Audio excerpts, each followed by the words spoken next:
lang sa panahon ng latest news. Dialon sa linya nga itong Pag-asa Mactan, pinagi ni Sir Manny John Agbay. Sir Manny, good morning.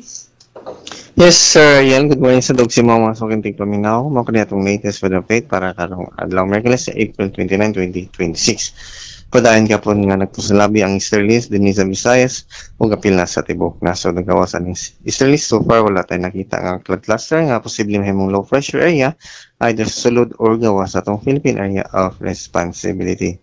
Kung tungod aning Easterlies ang tibok Visayas sa sunod 24 oras, makas natin kapunta og init og igang nga panahon.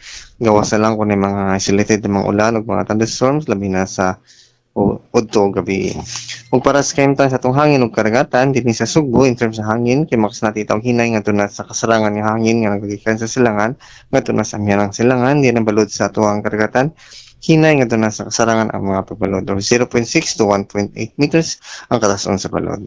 Dinhi sa Sugbo atong dagat mo taob karong alas 9:59 sa buntag muna sa alas 4 sa hapon. Temperatura karong adlaw mag-range gikan sa 27 to 32 degrees Celsius. Atong maximum heat index forecast posible mo sa 37 to 39 degrees Celsius. Sunrise na to ganing alas 5:20 city sa buntag, sunset unyang alas 5:56 karong hapon. Ug moala ka natong latest gikan diri sa Butan sa Pag-asa kini si Manny Agbay may buntag. Salamat, Sir Manny. May buntag sa Pag-asa Mactan. Okay, sir. Good morning.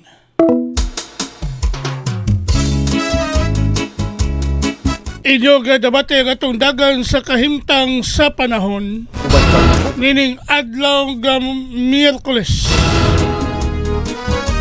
Pizza 29 bulan sa Abril tuig 2026.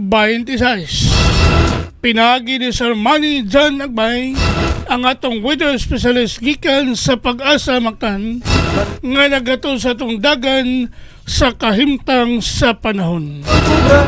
Salamat ni Sir Manny John Agbay o mayong buntag kanatong tanan. Simba sa kabisi makatunga.